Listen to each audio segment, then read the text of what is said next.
அரசு மற்றும் பள்ளி நிகழ்வுகளில் வந்தே மாதரம் பாட வேண்டும் என்ற மத்திய பாஜக மோடி அரசின் உத்தரவு.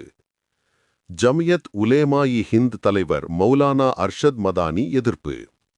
அரசு மற்றும் பள்ளி நிகழ்வுகளில் தேசிய கீதத்திற்கு முன் வந்தே மாதரத்தின் 6 சரணங்களையும் கட்டாயம் பாட வேண்டும் என்ற மத்திய அரசின் உத்தரவை ஜமியத் உலேமா-இ-ஹிந்த் தலைவர் மௌலானா அர்ஷத் மதானி விமர்சித்தார்.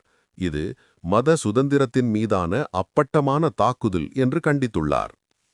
அரசு மற்றும் பள்ளி நிகழ்ச்சிகளில் தேசிய கீதம் இசைக்கப்படுவதற்கு முன்னதாக தேசிய பாடலான வந்தே மாதரம் கட்டாயம் இசைக்க வேண்டும்.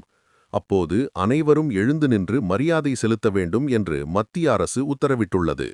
மேலும் புதிய விதிகளின்படி 1937இல் நீக்கப்பட்ட வந்தே மாதரம் பாடலின் வரிகள் சேர்க்கப்பட்டுள்ளன. தாய்நாட்டை லக்ஷ்மி, சரஸ்வதி, துர்க்கையுடன் ஒப்பிடும் வரிகளும் இனி இசைக்கப்படும் என்று மத்திய உள்துறை அமைச்சகம் சமீபத்தில் விரிவான வழிகாட்டுதல்களை வெளியிட்டது.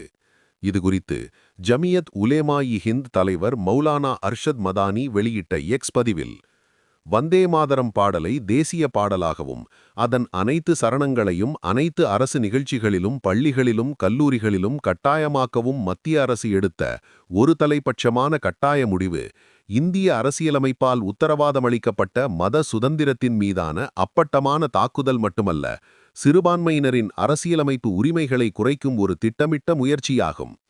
முஸ்லிம்கள் யாரும் வந்தே மாதரம் பாடுவதையோ அல்லது இசைப்பதையோ தடுப்பதில்லை. இருப்பினும் பாடலின் சில வசனங்கள் தாயகத்தை ஒரு தெய்வமாக சித்தரிக்கும் நம்பிக்கைகளை அடிப்படையாக கொண்டவை. இது ஓரிரை மதங்களின் அடிப்படை நம்பிக்கைக்கு முரணானது. ஒரு முஸ்லீம் அல்லாவை மட்டுமே வணங்குவதால் இந்த பாடலை பாடும்படி அவரை கட்டாயப்படுத்துவது அரசியலமைப்பின் 25வது பிரிவு மற்றும் உச்சநீதிமன்றத்தின் பல தீர்ப்புகளை தெளிவாக மீறுகிறது. இந்த பாடலை கட்டாயமாக்கி மக்கள் மீது திணிக்க முயற்சிப்பது தேசப்பற்றின் வெளிப்பாடல்ல, மாறாக இது ஒரு தேர்தல் அரசியல், ஒரு மதவாத அஜெண்டா மற்றும் அடிப்படை பிரச்சினைகளிலிருந்து பொதுமக்களின் கவனத்தை திசை திருப்ப வேண்டுமென்ற ஒரு வேண்டுமென்றே மேற்கொள்ளப்படும் முயற்சியை பிரதிபலிக்கிறது.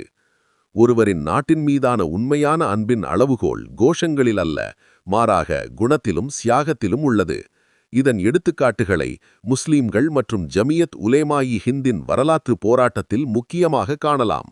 இத்தகைய முடிவுகள் நாட்டின் அமைதி, ஒற்றுமை மற்றும் ஜனநாயக மதிப்புகளை பலவீனப்படுத்துகின்றன, மேலும் அரசியலமைப்பின் உணர்வை மதிப்புக்குட்படுத்துகின்றன. முஸ்லிம்கள் ஒரே கடவுளை மட்டுமே வணங்குகிறார்கள். எனவே வந்தே மாதரம் பாடலை முழுமையாக பாட கட்டாயப்படுத்துவது அரசியலமைப்பு, மத சுதந்திரம் மற்றும் ஜனநாயக கொள்கைகளின் தெளிவான தாக்குதலாகும் என தெரிவித்தார்.